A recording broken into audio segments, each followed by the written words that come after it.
علیہ وسلم نے منع فرمایا، اور میرے رسول پاک علیہ الصلاۃ والسلام نے فرمایا یاد رکھو 3 چیزوں سے ہمیشہ بچو۔ بخاری مسلم میں موجود ہے۔ ایک تو فرمایا کثرت کیلو کال سے بچو، زیادہ پیسے نہ کرو، اور دوسرا حضور علیہ الصلاۃ والسلام نے فرمایا مال کو ضائع کرنے سے بچو، اور تیسرا فرمایا زیادہ سوال نہ کیا کرو، زیادہ سوال نہ کیا کرو۔ ایک مقام پہ نبی پاک علیہ السلام نے فرمایا حج فرض ہے۔ ایک صاحب نے اٹھ کے پوچھا حضور ہر سال؟ حضور خاموش ہو گئے۔ پھر پوچھا حضور ہر سال؟ سرکار خاموش ہو گئے۔ تیسری بار پھر پوچھا حضور ہر سال؟ نبی پاک علیہ السلام نے فرمایا زیادہ سوال نہ کیا کرو، میرے منہ سے نکل جاتا نا ہر سال فرض ہے تو رب نے ہر سال فرض کر دینا تھا، تمہارے لیے مشکل ہوتی۔ اور فرمایا جس چیز کے لیے میں تمہیں حکم دوں وہ کر دیا کرو، اور جس چیز میں تمہیں آزاد کر دوں اس میں آزاد ہو جایا کرو، زیادہ باریکیوں میں نہ جایا کرو۔ جن لوگوں نے بھی باریک بن کے چیزیں ڈسکس کرنی چاہی نا الجھ گئے، تنگ آ گئے، اور جو کسی ایک دروازے کے فقیر تھے، ایک دروازے کے فقیر تھے، ایک دروازے کے فقیر تھے، کسی ایک راہ سے خیرات لیتے تھے، زیادہ الجھاؤ نہیں پیدا کیا انہوں نے۔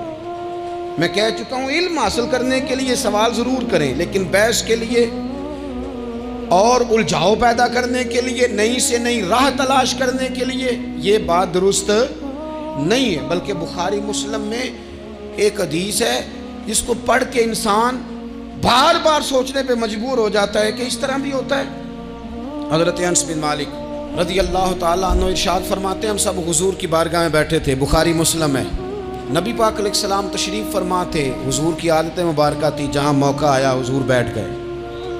حضور زمین پہ جلوہ فراز تھے، صحابہ کرام نے سوال پوچھنے شروع کیے، سوال پوچھنے شروع کیے، یہ بھی بتائیں یہ بھی بتائیں۔ کچھ نوجوان تھے انہوں نے کچھ سوالات شروع کیے، انہوں نے بہت زیادہ سوالات کیے کثرت سے۔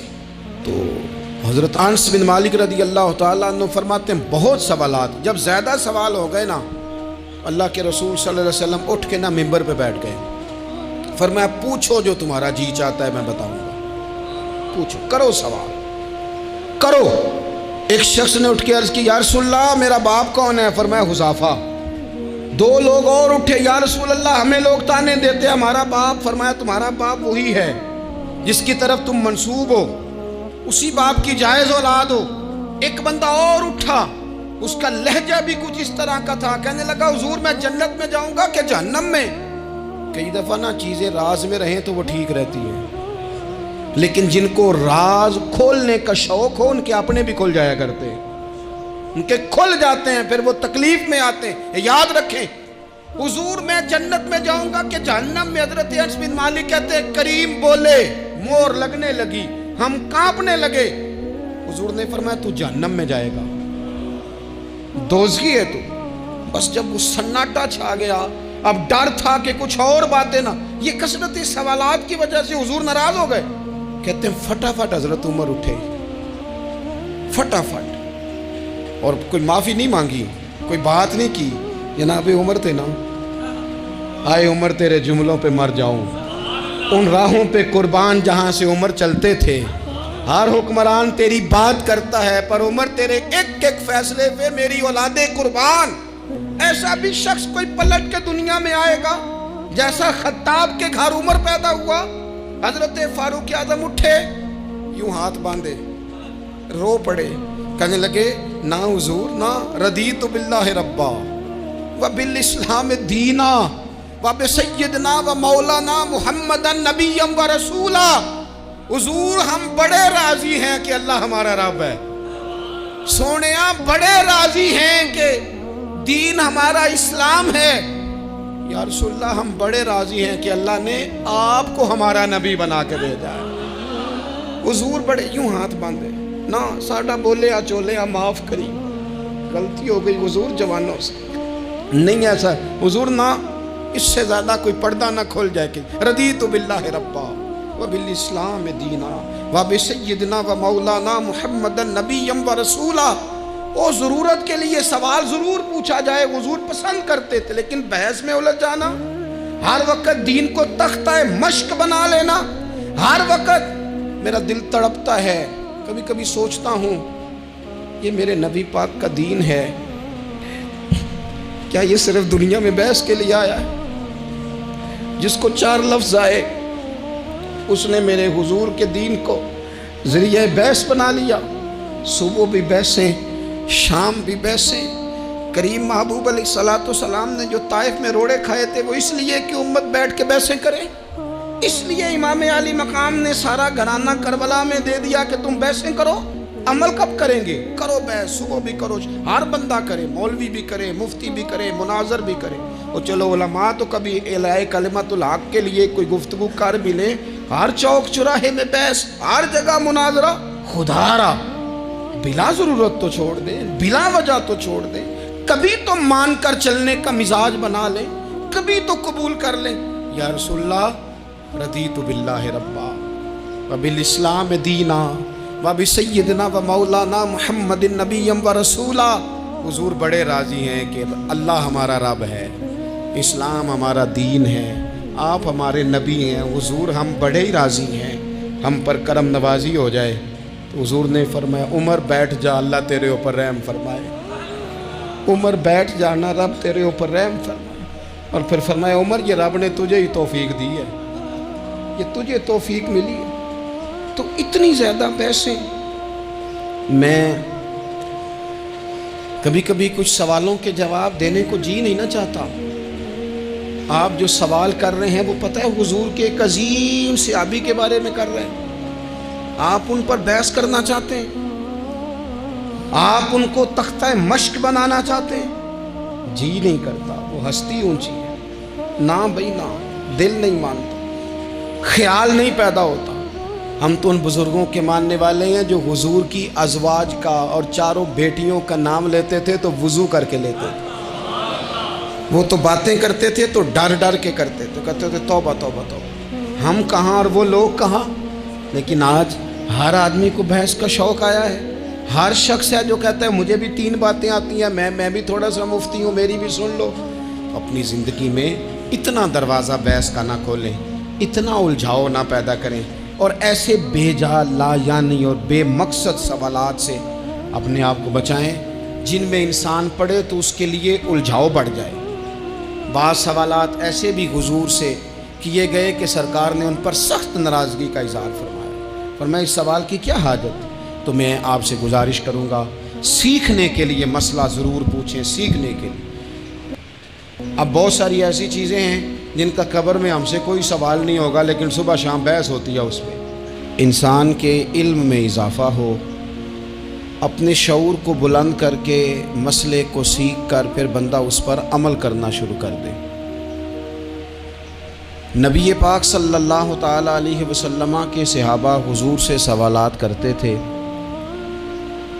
امت کو اجازت دی گئی ہے کہ وہ اپنے علماء سے، اہل علم سے، ذی شعور لوگوں سے مشاورت کرے،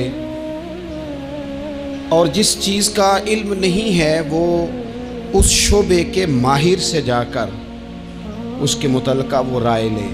بہت زبردست مفتی بھی ہو، جید قسم کا عالم ہو، کتاب و سنت پر، سیرت پر، تصوف پر اس کی پوری دسترس بھی ہو، تو پھر بھی اسے حکم ہے کہ اگر وہ بیمار ہے تو وہ ڈاکٹر سے رجوع کرے، اس سے وہ سوال پوچھے، اپنی تسلی کرے اور اپنے حفظان صحت کے اصولوں کے مطابق وقت گزارے، لیکن وہ ضرورت کا، بے تکا نہیں، غلط نہیں، بحث کے لیے نہیں۔ نبی پاک صلی اللہ تعالیٰ علیہ وسلم نے اس کی حوصلہ افزائی ان الفاظ کے ساتھ فرمائی ہے جو ابو داؤد شریف میں موجود ہیں۔ حضور علیہ السلام نے فرمایا کہ جہالت سے نجات حاصل کرنے کا ذریعہ سوال ہے۔ سوال پوچھو تاکہ تمہاری جہالت دور ہو جائے، لیکن اس کے کچھ قاعدے، کچھ ضابطے، کچھ اصول ہیں۔ ہمارے ہاں کچھ عرصے سے یہ رجحان ہوا ہے کہ ابحاث، کثرت سوالات، ایسی باتیں جن کا اس انسان سے جو سوال پوچھ رہا ہے دور دور تک کوئی تعلق ہی نہیں بنتا، بے معنی اور بے مقصد اور بے محل گفتگو، بے موقع باتیں، یہ رجحان پکڑتی جا رہی ہیں سوسائٹی کے اندر۔ ہر شخص کو تجزیہ نگار بنا دیا گیا ہے، ہر شخص کو عالم بنا دیا گیا ہے، ہر شخص کو ڈاکٹر ڈکلیئر کر دیا گیا ہے، ہر بندہ اپنی مرضی کی رائے دے رہا ہے۔ اس کا نقصان یہ ہوا ہے کہ ملک تیزی سے غیر مستحکم ہوتا چلا جا رہا، بگڑتے بکھرتے ٹوٹتے خیالات۔ بہت زیادہ جب باتیں ہونے لگ جاتی ہیں، بہت زیادہ جب بحثیں ہونے لگ جاتی ہیں تو وہ نفرتوں کو جنم دیتی ہیں، وہ اذیت کا باعث بنتی ہے۔ قرآن مجید فرقان حمید آپ دیکھیے تو سورہ بقرہ میں سے جو آیہ کریمہ میں نے آج تلاوت کی ہے خطبے میں، اس میں اللہ تعالیٰ نے فرمایا ام تریدون ان تسألوا رسولکم کما سئل موسیٰ من قبل، کیا تم میرے نبی پاک علیہ السلام سے بھی اسی طرح ہی سوال کرنا چاہتے ہو جس طرح حضرت موسیٰ کی قوم نے ان سے کیے تھے؟ جس طرح پہلے حضرت موسیٰ علیہ السلام سے سوال کیا گیا تھا، تم بھی میرے رسول سے اسی طرح سوال کرنے کا ارادہ رکھتے؟ کبھی بنی اسرائیل والوں نے کہا کہ ہمیں پتھر سے پانی نکال کے دیا جائے، کبھی کہا کہ ہمیں کھانا من و سلوہ دیا جائے، کبھی کہا کہ ہم اس وقت مانیں گے جب رب کو اعلانیہ دیکھ لیں گے۔ کیا تم میرے رسول سے بھی اسی طرح ہی سوال جواب کرنا چاہتے ہو؟ ضرورت کے لیے سوال ضرور کریں، یہ پہلا ہی سپارہ ہے۔ حضرت موسیٰ علیہ السلام کا زمانہ مبارکہ ہے، ایک شخص نے اپنے کزن کو، اپنے چچا کے بیٹے کو، چچا زاد کو قتل کر دیا اور خود ہی اس کا مدعی بن کے حضرت موسیٰ کے پاس آیا کہ بتائیے جناب میرے اس بھائی کو کس نے قتل کیا ہے؟ حضرت موسیٰ نے ایک سادی سی بات کی، کیا فرمایا؟ وَإِذْ قَالَ مُوسَىٰ لِقَوْمِهِ إِنَّ اللَّهَ يَأْمُرُكُمْ أَن تَذْبَحُوا بَقَرَةً۔ حضرت موسیٰ علیہ السلام نے اپنی قوم سے کہا کہ اللہ تمہیں حکم دیتا ہے کہ ایک گائے ذبح کرو، گائے کا کچھ حصہ مقتول کو مارو، وہ خود اٹھ کے بتا دے گا مجھے کس نے قتل کیا ہے۔ یہ پہلا سپارہ ہے قرآن مجید کا، آپ اس کو دیکھ لیں، یہ آیت نمبر 67 سے شروع ہو رہا ہے۔ تو اب وہ چونکہ ذبح کرنا نہیں چاہ رہا تھا، اس کو پتا تھا کہ مجرم تو میں خود ہوں، وہ ذبح چونکہ کرنا نہیں چاہ رہا تھا تو اس سے کہا کہ مارو ایک حصہ گائے کا، اس کو تو یہ اٹھ کے بتا دے گا۔ تو اس نے جواب کیا دیا؟ قالوا اتتخذون ہزوا، یعنی لگا آپ میرے ساتھ مذاق کرتے ہیں، کبھی ایسا بھی ہوا ہے؟ قال اعوذ باللہ ان اکون من الجاہلین۔ حضرت موسیٰ علیہ السلام فرمانے لگے میں اللہ کی پناہ مانگتا ہوں میں جاہلوں میں سے ہو جاؤں۔ ہر وقت مذاق کرتے رہنا یہ تو جاہلوں کا طریقہ ہے۔ کن کا ہے؟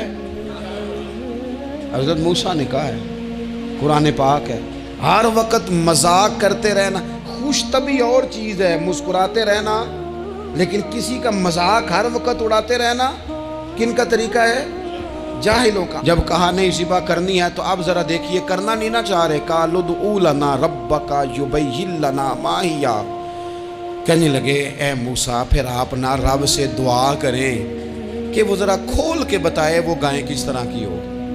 ارادہ نہیں نہ ذبح کرنے کا، آپ دعا کریں۔ قال انہ یقول انہا بقرۃ لا فارض ولا بکر، فرمایا کہ رب کہتا ہے وہ گائے نہ بوڑھی ہو نہ زیادہ بچیا ہو، عوان بین ذالک، ان کے درمیان ہو، یعنی جوان گائے ہو۔